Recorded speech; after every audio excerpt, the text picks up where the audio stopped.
Hey guys, welcome back to another tutorial. Today I'm going to walk you through my methods of color correcting specifically for crossovers, and we're going to be doing that in Adobe After Effects. Now, I do not like masking in After Effects, so first I'm going to do all my masking in Sony Vegas. Now, when planning for a crossover, you want to try to pair up animations that look good with each other in order to achieve a realistic scene. For example, you wouldn't pair up Death Note with Dragon Ball Z.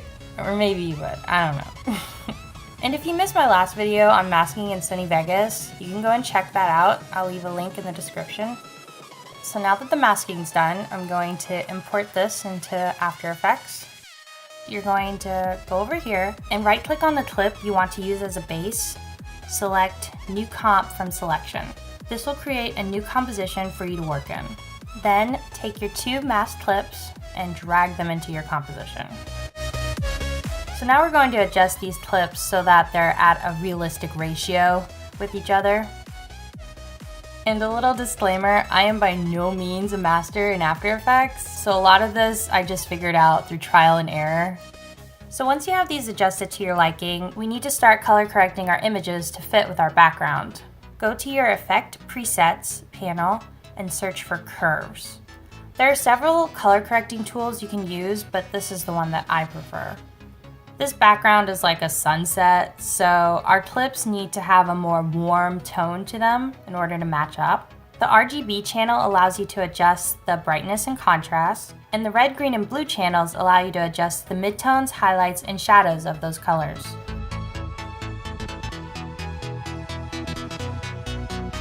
Alright, well that's looking pretty good to me. Next we want to add some inner glow to get rid of like these dark edges on our mask. Press Ctrl D on your keyboard to duplicate the layer. Now, mask out just the areas that are in front of the sun. Those are the areas we want to soften with the inner glow.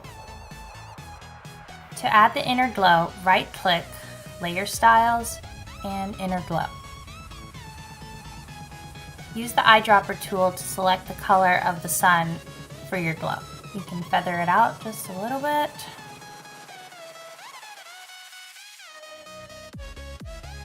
Okay, so we have this weird line now, so I'm gonna duplicate the original file again and put it on top.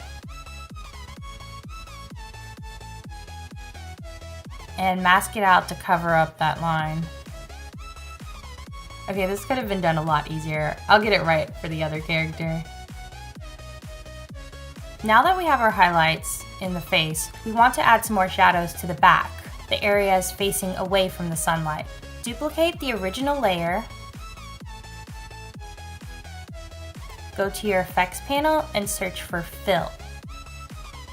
Drop that in and change the color to black. Mask out the areas where you want to create a shadow.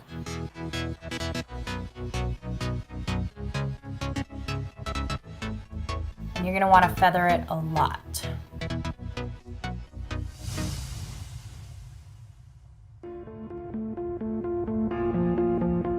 Cool, I think that's looking pretty good so far.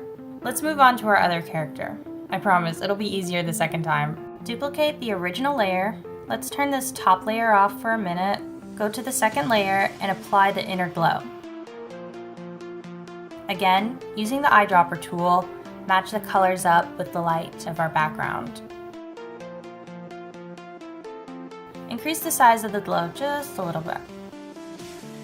Okay, so you can turn this top layer back on and mask out the areas that we don't want to have the glow.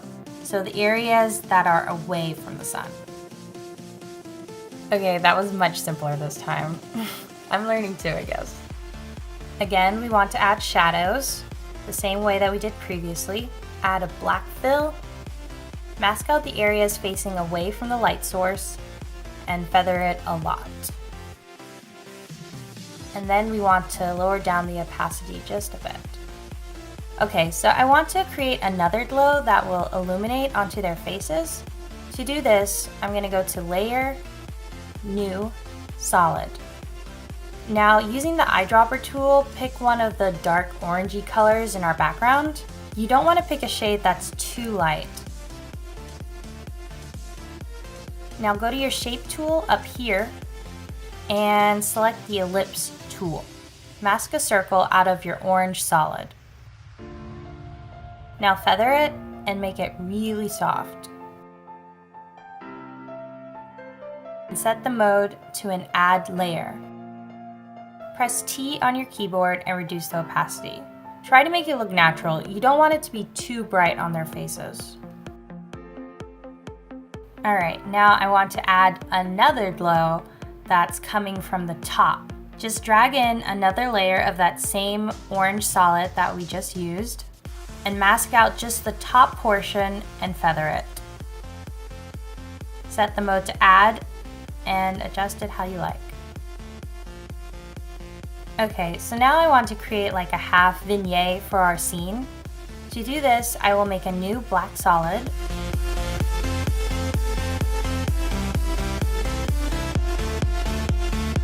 Mask out the solid just into these lower regions. Invert the mask, feather it, and reduce the opacity.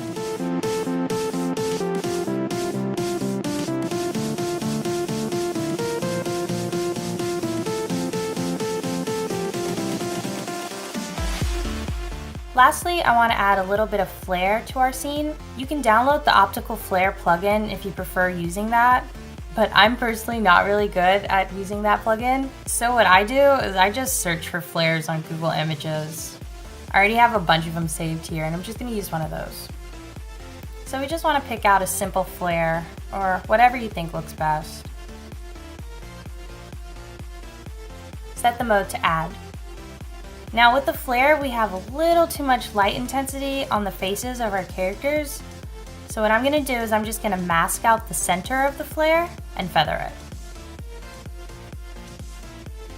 Alright, and that's the complete look that I want for this scene. I hope you guys enjoyed this tutorial. Let me know in the comments what you'd like me to do a tutorial on next time.